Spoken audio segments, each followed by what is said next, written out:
July 2, 1944. Dawn broke reluctantly over the Norman countryside, its pale light filtering through the morning mist that clung to the hedgerows like smoke from a dying fire.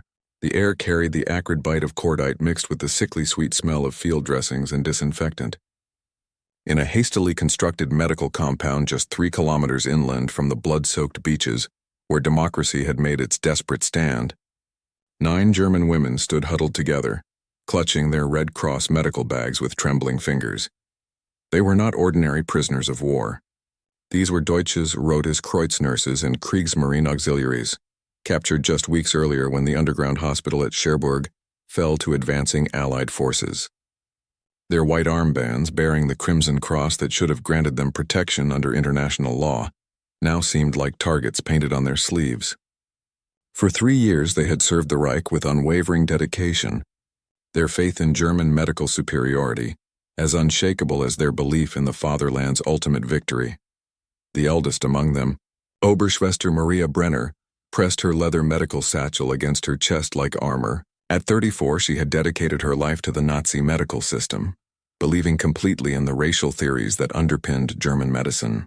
Around her, the other nurses whispered prayers in low German, their voices barely audible above the distant rumble of artillery and the constant hum of Allied transport, vehicles moving supplies toward the front. Everything they had been taught about American barbarity seemed about to be confirmed, in the most brutal way possible. The propaganda had been relentless and specific. American doctors were butchers who experimented on prisoners, their hospitals were primitive death camps, their medical supplies crude and insufficient. These women expected torture, medical experimentation, or at best, slow starvation in some makeshift prison compound. But as Lieutenant Colonel James Morrison, commanding officer of the 45th Evacuation Hospital, approached their huddled group, something entirely unexpected began to unfold. Instead of the harsh interrogation they anticipated, instead of the medical horrors they feared, they were about to witness something that would shatter every ideological foundation upon which their world had been constructed. The German medical system of 1944 was a shadow of its former self, though these nurses had been conditioned not to see it that way. Nazi medical philosophy had always emphasized racial superiority over practical results, ideological purity over scientific advancement. They had been trained to believe that German medicine represented the pinnacle of Aryan achievement, that their techniques were superior to anything the racially inferior Americans could produce. The reality they lived daily told a different story.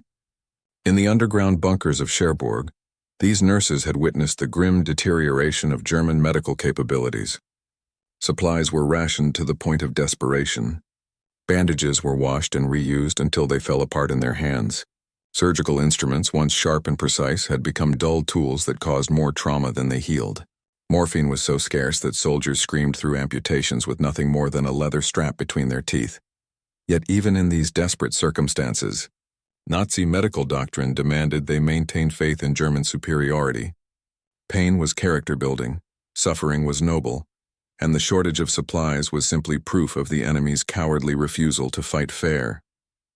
Every death from preventable infection was transformed by propaganda into a martyrdom for the Reich. Every medical failure reframed as evidence of Germanic stoicism in the face of adversity.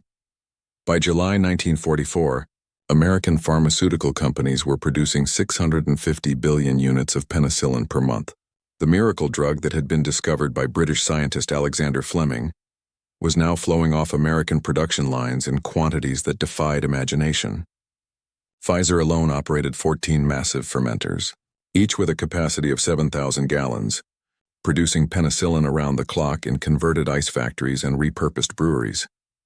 While German soldiers died from infections that could have been cured with a single injection, American medics carried pouches filled with more penicillin than entire German field hospitals had seen in months. Where German medical personnel rationed morphine syrettes as if they were made of gold, American first aid kits contained multiple doses for individual soldiers to self-administer before medics could even arrive on scene. The irony was staggering. These German nurses, raised in a system that proclaimed Aryan medical superiority, were about to encounter a medical establishment that surpassed their own capabilities by orders of magnitude. The abundance they were about to witness represented not just superior production capacity, but a fundamentally different approach to human dignity and medical ethics. As Oberschwester Brenner and her colleagues were escorted through the gates of the 45th Evacuation Hospital, their first glimpse of American medical operations struck them with the force of physical revelation. The abundance was beyond anything they had imagined possible. Warehouses lined with medical supplies stretched before them, cases upon cases of penicillin, morphine syringes stacked in quantities they had never seen, surgical instruments gleaming with newness, blood plasma units refrigerated in sophisticated cooling systems. But it was not merely the quantity that stunned them. It was the systematic organization, the evident care taken in storage and distribution, the sheer professional competence of the entire operation. This was not the crude, barbaric medical system their propaganda had described. This was a medical machine of unprecedented sophistication and efficiency, operating according to principles they had been taught to believe were impossible. Lieutenant Colonel Morrison noticed their expressions of bewilderment. Through his interpreter, a German-American medical corpsman named Sergeant Klaus Weber, he began explaining the American medical philosophy. Every wounded man was a patient first and enemy second. The Geneva Convention was not merely a legal obligation but a moral imperative that guided every aspect of their operations. The German nurses watched in fascination as American medics moved through their routines with practiced precision. Each wounded soldier, whether American, British, Canadian, or German, received identical quality of care. The same precious penicillin that German forces could barely obtain in microscopic quantities was being administered freely to German prisoners of war. The same advanced surgical techniques, the same blood transfusions, the same careful post-operative monitoring. What struck them most profoundly was the casual abundance of pain medication. In the Nazi medical system, morphine was rationed according to strict hierarchical principles. Officers received more than enlisted men, Aryans more than foreign workers, combat wounds more than accidental injuries. But here American medics administered morphine with what seemed like reckless generosity, their primary concern being patient comfort rather than ideological calculations. The morphine syringes became a symbol that would haunt their dreams for decades afterward. These small metal tubes, designed for easy battlefield injection, represented a philosophy of medicine that contradicted everything they had been taught. Where German medical doctrine emphasized the character-building nature of enduring pain, the nobility of suffering for the fatherland, American medical practice prioritized human dignity and comfort above all ideological considerations. Then came the moment that would forever alter their understanding of the world.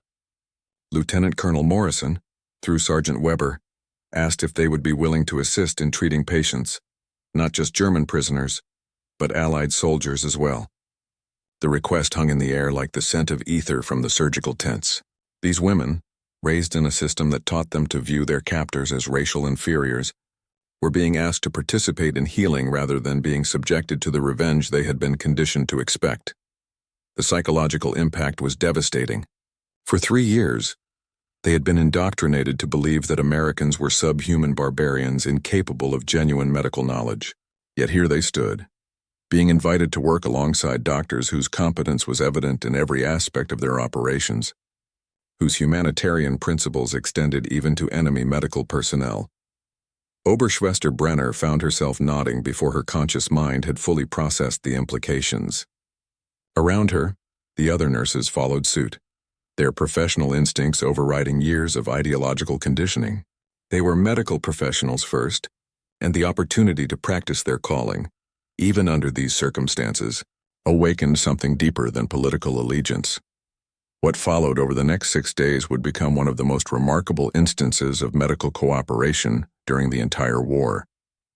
The German nurses worked alongside American doctors and medics, their skilled hands administering the same advanced treatments to wounded soldiers regardless of nationality. They observed American surgical techniques that surpassed anything they had learned in German medical schools. They witnessed the liberal use of antibiotics, penicillin distributed not sparingly as they had been taught to believe was necessary, but generously according to medical need rather than ideological priority. The transformation began immediately, but proceeded in stages, like the healing of a deep wound. First came the shock of recognition, the undeniable evidence that American medical practice was superior to German medical practice. Then came the cognitive dissonance as their professional observations contradicted their ideological training. Finally came the slow, painful process of reconstructing their understanding of the world, according to empirical evidence rather than propaganda. Each morning, Oberschwester Brenner would inventory the medical supplies available for the day's operations. The quantities seemed inexhaustible, impossible, like something from a fantasy rather than wartime reality. Where German hospitals had been reduced to washing and reusing bandages multiple times, American supplies appeared limitless. Where German surgical instruments had become dull from overuse and lack of proper maintenance, American equipment was sharp, modern, and constantly replaced. The abundance extended beyond supplies to personnel and expertise. American medical units operated with redundancy built into every system. If one surgeon was exhausted, another took his place. If specialized equipment failed, backups were immediately available. The contrast with German medical operations, where single points of failure could doom entire units, was stark and undeniable. But perhaps most disturbing to their ideological foundations was the discovery that American medical personnel were not the racial inferiors Nazi doctrine proclaimed them to be. The doctors they worked alongside demonstrated knowledge, skill, and innovation that matched or exceeded anything they had encountered in German medical institutions. The techniques they observed were often more advanced than what they had been taught represented the pinnacle of Aryan medical achievement. On July 5, 1944, Oberschwester Brenner assisted in the treatment of a severely wounded German Waffen-SS officer. The man had been captured during the fighting around St. Lo, his left leg nearly severed by shrapnel from an American artillery shell. In any German field hospital, given the scarcity of supplies and the patient's condition, amputation would have been immediate and inevitable. Instead, she watched American surgeons spend 4 hours carefully reconstructing shattered bone and severed arteries, using techniques and equipment she had never seen before. They administered penicillin in quantities that would have supplied a German field hospital for weeks.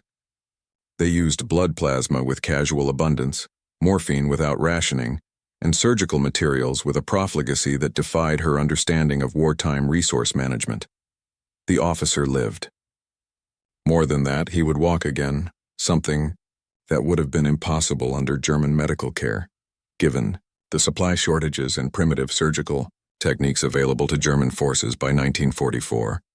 As she watched him sleep peacefully under the influence of abundant pain medication, Oberschwester Brenner felt the foundations of her worldview cracking like ice in spring thaw.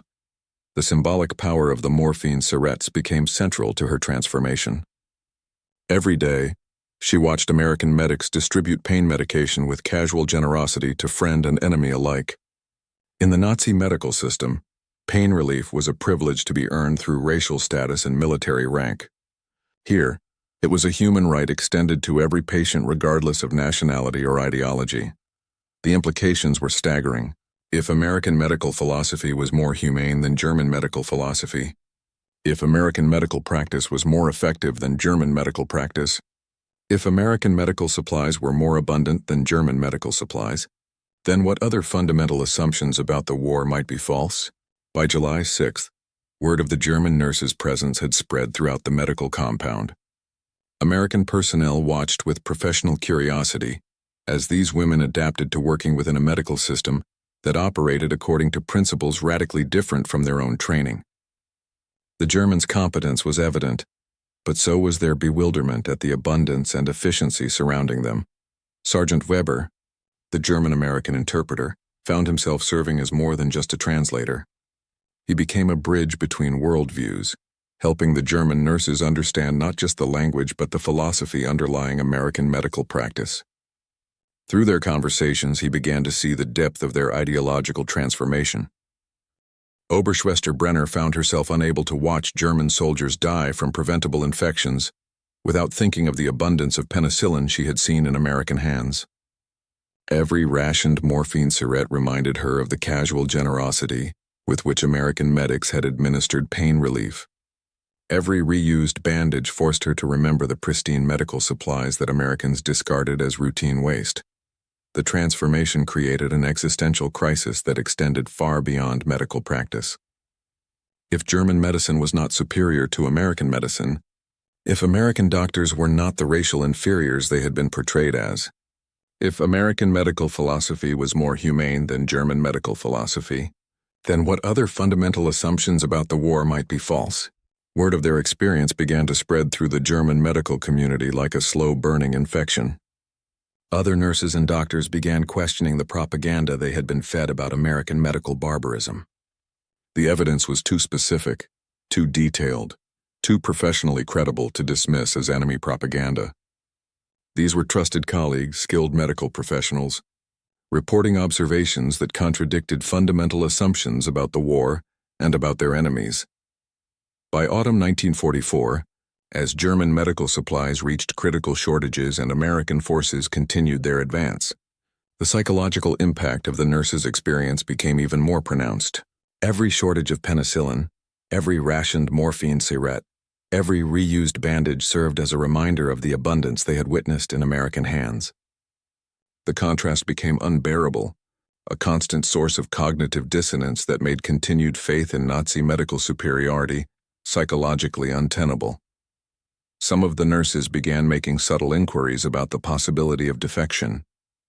Others simply ceased participating in the ideological aspects of their medical service, focusing purely on patient care, while mentally distancing themselves from the Nazi medical establishment. All of them carried with them the knowledge that would make their continued service to the Reich sustainable only through increasingly elaborate forms of self-deception. The ripple effects of their transformation continued. Long after their exchange, medical personnel who worked with them noticed changes in practice, philosophy, and attitude that could not be explained by normal wartime experience. The returning nurses became unwitting carriers of ideological contagion, spreading doubt about Nazi medical superiority and German racial theories throughout the medical community.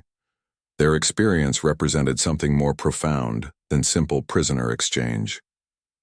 It demonstrated the power of empirical evidence to overcome ideological conditioning, the capacity of professional standards to transcend political allegiance, and the ultimate futility of maintaining beliefs that contradict observable reality. The small vials of penicillin they carried back through the lines became more than medicine. They became symbols of the collision between ideology and truth, between propaganda and professional competence, between the world as Nazi doctrine described it and the world as it actually existed. In the broader context of the war, the experience of these 9 German nurses illustrated a fundamental truth about the conflict itself. This was not merely a battle between competing military forces, but a confrontation between competing worldviews, competing approaches to human dignity, competing understandings of professional responsibility and moral obligation. The American decision to allow captured German medical personnel to participate in treating Allied soldiers was not merely humanitarian, it was ideologically transformative. It demonstrated American confidence in their own values, their willingness to extend professional courtesy to enemies, their belief that medical knowledge and human dignity transcended political boundaries. For the German nurses, the experience became a turning point that would influence their understanding of the war, their relationship to Nazi ideology, and their conception of medical professionalism for the remainder of their lives. They had entered American captivity as true believers in German superiority and Nazi medical philosophy. They returned to German lines as individuals whose fundamental worldview had been shattered by direct confrontation with a reality that contradicted everything they had been taught to believe as winter approached, and the Reich continued its inexorable collapse. These 9 women carried within themselves the knowledge that would eventually contribute to the broader ideological dissolution of Nazi Germany. They had witnessed not just superior medical technology but superior moral philosophy. They had experienced not just better supplied hospitals, but better approaches to human dignity. They had observed not just more effective treatments but more humane understanding of what medical care should represent. Their transformation was complete but necessarily private. Publicly, they continued their duties as German medical personnel. Privately, they carried the knowledge that their side was losing not merely a military conflict, but a fundamental competition between different approaches to human dignity, professional competence, and moral responsibility. The morphine syrettes remained their secret shrine to a different world, a world where medical supplies were abundant, where patient care transcended political boundaries, where professional competence mattered more than racial ideology, where enemies were treated with the same medical skill and human dignity as friends. In the end, their week at the 45th Evacuation Hospital had accomplished what years of Allied propaganda could never have achieved. It had created 9 German medical professionals who knew, from direct observation, that everything they had been taught about the war was false. They became carriers of a truth that would spread quietly through the German medical community, contributing to the gradual erosion of belief that would eventually make continued resistance psychologically untenable. Their story reminds us that the most powerful victories are often achieved, not through force of arms, but through the simple demonstration of superior values in action. The German nurses were conquered not by American weapons, but by American humanity, not by military superiority, but by moral example, not by ideological argument, but by the undeniable evidence of their own professional observation. In the vast sweep of World War II, 9 German nurses spending a week at an American field hospital might seem a minor footnote, but their transformation illustrates a profound truth about the nature of ideological conflict. That direct experience of superior values has the power to overcome years of indoctrination, that professional competence speaks louder than political propaganda, and that the ultimate victory belongs not to those who claim superiority, but to those who demonstrate it through their actions toward both friend and enemy alike. The vials of penicillin they carried back to German lines became lasting symbols of American abundance, not just material abundance, but moral abundance, the generosity of spirit that could extend life-saving medicine to enemy medical personnel, trusting them to use it according to their professional obligations rather than their political allegiances. They had been captured as enemies and released as converts, carrying with them the knowledge that would make their continued allegiance to Nazi ideology impossible to sustain. Their story stands as testimony to the power of lived values over proclaimed superiority, of professional competence over ideological purity, of human dignity over racial doctrine. In a war fought between competing visions of civilization, these 9 women had witnessed firsthand which vision deserved to prevail.